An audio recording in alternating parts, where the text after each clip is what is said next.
In case you hadn't noticed, there are a whole lot of World War II themed first-person shooters out there. They've pretty much got all the bases covered.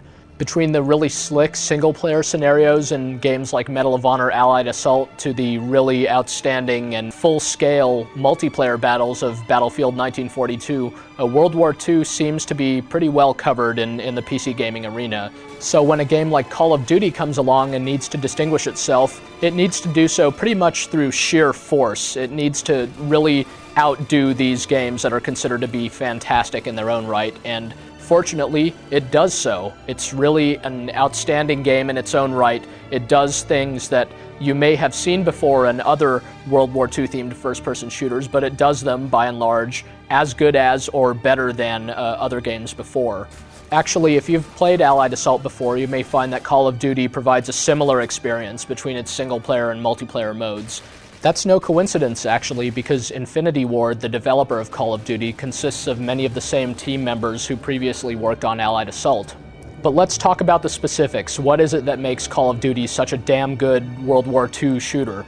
Really, the main reason both the single-player and multiplayer portions of Call of Duty are so good is because the core gameplay of this game is just very well tuned and very well designed. You really have a good feel for your abilities as, you know, this random World War II soldier. Unlike in other World War II shooters, you can't just tiptoe or run. You just have a consistent movement speed that's not too slow and not too fast. You can get from point A to point B perfectly just fine, but if you're running from cover to cover in the middle of a battlefield, you'll feel very, very vulnerable, as well you should, and it'll seem like ages before you reach kind of your next safe point. There's a great variety of authentic weapons in the game, including sidearms and submachine guns and rifles, and even heavy machine guns and such. And these come from America and the UK and Germany and Russia. So you'll probably gain a respect for most of these weapons as you come to grips with their various strengths and weaknesses. Basically, the rifles, as you might expect, are slow firing but accurate, whereas the submachine guns are very effective in close quarters. You can only carry 2 of the larger weapons at a time, so you'll need to choose carefully and sometimes scavenge the enemy's weapons if those are going to be more advantageous to you. The weapon modeling feels pretty realistic and just has a really great feel to it overall. You can't accurately shoot while running around, so you can't just run and gun through the environments. You need to plant yourself, take careful aim, maybe squeeze off rounds with some of the automatic or semi-automatic weapons in order to really make your shots hit home. Call of Duty has been advertised as having 3 separate single-player campaigns, but that's not entirely correct. You do get to play from the perspective of the Americans, the British, and the Russians as 3 separate characters, and you get to experience World War II from these 3 unique perspectives. However, the single-player portion of Call of Duty is just one continuous sequence of linear missions, much like most other single-player first-person shooters out there. You can't choose in which order to play the missions or anything like that. You first start out with the American missions, then the British ones, then the Russian ones, and then there are a few kind of epilogue scenarios after that. There's no kind of cohesive story to the game. There's no really good sense of characters or of plot or anything like that, so in this respect, it's much like Medal of Honor Allied Assault.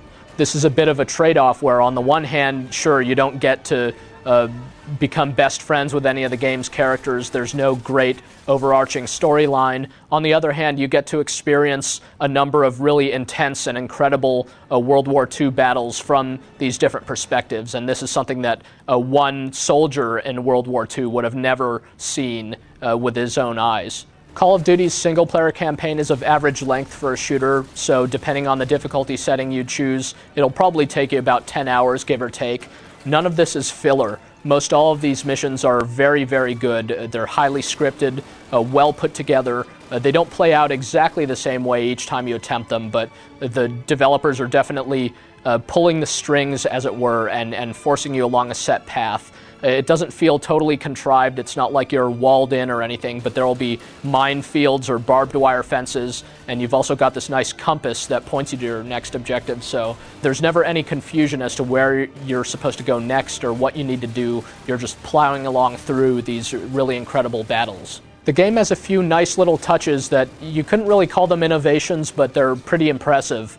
For one thing, in the first few seconds of the first mission, you learn that you can't open any doors in this game. You try to open a door and there's some text on the screen that says, any door that needs to be open in this game is going to be opened for you. So how many shooters have you played where you tried to fumble for every single doorknob trying to figure out where to go next? That's just not a problem in Call of Duty. Again, you'll know where it is you're supposed to go next, but this doesn't come at the expense of unrealistic looking mission design. The environments themselves do look very much like the war-torn Europe you might have seen depicted in various movies or various history books.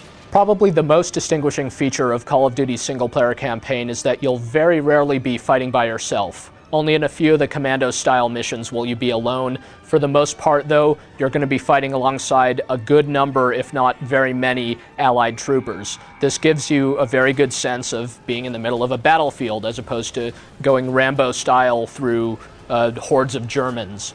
Though you can't necessarily depend on your allies to save your butt, you need to do a lot of the work yourself. They still fight very realistically for the most part. They'll be behind cover, things like that. They really add a lot to the ambience of the game. The other really interesting thing about Call of Duty's single-player missions is that it lets you play from the Russian perspective, which isn't something that you get to see a lot in these types of games. The Russians had it pretty bad in World War II, and you'll get to experience that firsthand. In fact, the first Russian level is very reminiscent of the opening sequence of the film Enemy at the Gates. So if you've seen that movie, then you'll know some of the horrible things to expect, such as having to rush head-on against machine gunners without so much as a gun to have. The single-player mode is very entertaining while it lasts, but the multiplayer mode is going to be what keeps you coming back. Multiplayer Call of Duty features 5 different modes of play. You've got Deathmatch and Team Deathmatch, something called Search and Destroy, as well as Retrieval, which are Counter-Strike type team-based modes. You've also got something called Behind Enemy Lines, which is a King of the Hill type mode, where only a few players are allies and the others are Germans, and the allies need to try to survive as long as possible. Again, because of the good gameplay as well as because of the solid netcode and sort of Quake 3 engine foundation of Call of Duty, the game plays wonderfully online, it runs smoothly, it plays great, the weapons have a great feel to them. There are a dozen multiplayer maps in all. Only 4 of them can be used with the Search and Destroy mode, but these are big, wide open maps, plenty of cover, plenty of interesting places to kind of camp out in and stage ambushes from and so forth. So multiplayer Call of Duty will more than likely take on a life of its own and be popular for a long time to come. One of the very interesting features of multiplayer Call of Duty is the kill cam, which lets you relive the last 5 seconds of your life from the perspective of whoever it is that rubbed you out. So the kill cam is not only a lot of fun, but it'll keep everyone playing fair. You wouldn't really know that Call of Duty had anything to do with the Quake 3 engine just from looking at it. It doesn't really resemble other Quake 3 games so much. Sure, if you get right up close to some of the environments and some of the textures, they don't look superb or anything, but overall the look of the game is great. The environments look much like what you'd want them to, and the game does manage to push a whole ton of people running around on the screen at once.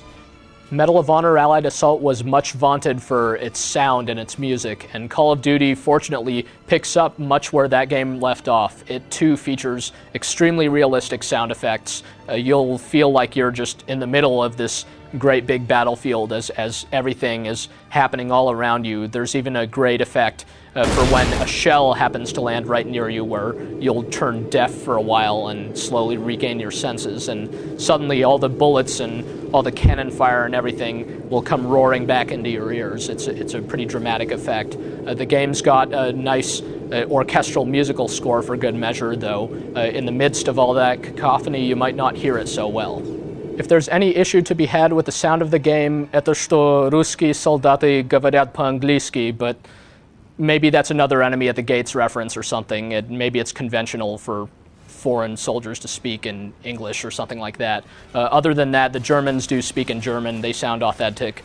The sound of the game is just extraordinary, much like most aspects of Call of Duty. This really is a superb game from top to bottom. It's very easily recommended to anyone who likes World War II themed shooters, or pretty much to anyone who likes action games for the PC in general. It's just very well made. It muscles in on these other World War II themed shooters and shows them really how it's done. Everything about the game, just about everything anyway, is very slick and polished, and the entire game is a lot of fun. So even if you weren't on the lookout for more World War II themed first-person shooter action, definitely give this game a try.